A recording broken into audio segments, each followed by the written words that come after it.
নারায়ণগঞ্জের রূপগঞ্জে কর্মরত satellite television ও জাতীয় দৈনিকের মাল্টিমিডিয়া সাংবাদিকদের সংগঠন রূপগঞ্জ টেলিভিশন ও মাল্টিমিডিয়া জার্নালিস্ট অ্যাসোসিয়েশন এর আহ্বায়ক কমিটি গঠন করা হয়েছে। মাহমুদুল হাসান নয়নের তথ্যচিত্রে বিস্তারিত। সভায় সর্বসম্মতিক্রমে দেশ টিভির রূপগঞ্জ প্রতিনিধি রাসেল মাহমুদকে আহ্বায়ক এবং নাগরিক টেলিভিশনের রূপগঞ্জ প্রতিনিধি মাহবুব আলম প্রিয়কে সদস্য সচিব করে 7 সদস্য বিশিষ্ট আহ্বায়ক কমিটি ঘোষণা করা হয়।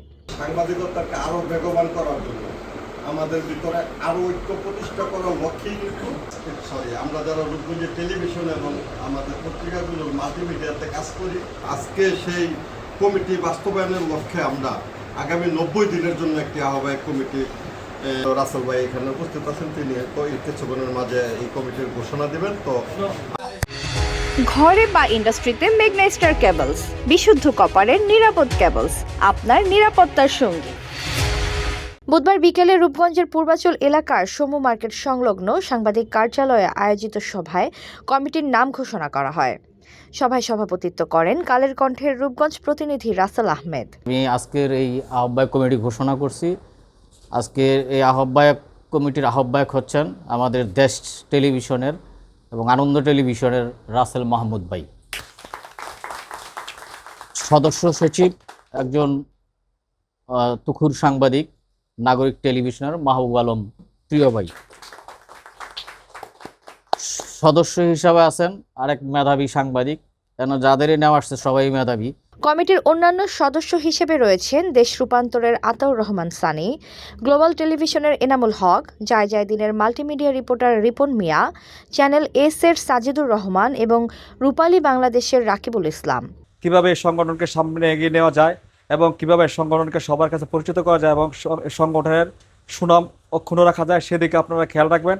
এবং আপনারা যারা কমিটিতে আসছেন, যারা কমিটিতে আসেন নাই, তাদের সাথে যেন আমরা যেন মতের অমিল না দেখি, তাদের সাথে যেন মিলেমিশে আপনারা কাজ করেন। তবে মাথায় রাখবেন, কেয়ারটেকার গভর্নমেন্টের মতো আপনারাও কিন্তু কেয়ারটেকার।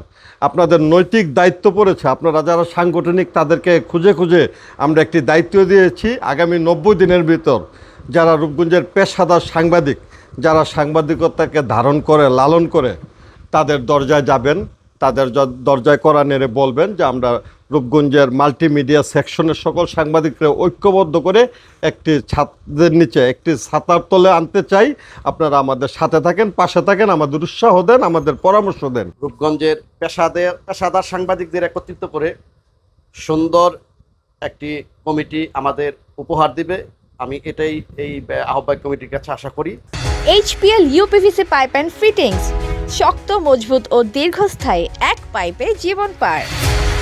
সভায় বিভিন্ন গণমাধ্যমের সাংবাদিকরা উপস্থিত ছিলেন। তারা নতুন কমিটিকে স্বাগত জানিয়ে পেশাগত ঐক্য ও সাংবাদিকদের স্বার্থ রক্ষায় একসঙ্গে কাজ করার প্রত্যাশা ব্যক্ত করেন।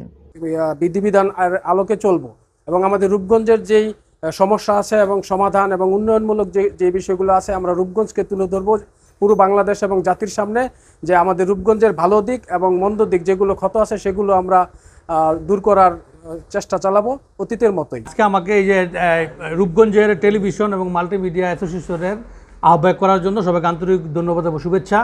আমরা চাই আগামী দিনগুলো আমরা সবাই, টেলিভিশনে যেহেতু সংগঠন নাই, আমরা সবাই চাই একটা সুন্দর একটা সংগঠন করে, একটা নীতিমালা করে আমরা রূপগঞ্জের সাংবাদিকতাকে আরও সুন্দরভাবে সামনের দিকে এগিয়ে নিয়ে যাব, এই আমাদের প্রত্যাশা। এবং আমরা যেই আপনারা সময় বেঁধে দিয়েছেন 90 দিনের মধ্যে আমরা সঠিক এবং সুন্দর এবং ভালো সাংবাদিকতার সদস্য নিয়ে আমরা এই পূর্ণাঙ্গ কমিটিটা করব, এই প্রত্যাশা রেখে। এতক্ষণ আপনাদের সাথে ছিলাম তামান্না ইসলাম তন্নি। প্রতিদিনের নিউজ আপডেট পেতে আমাদের সাথেই থাকুন।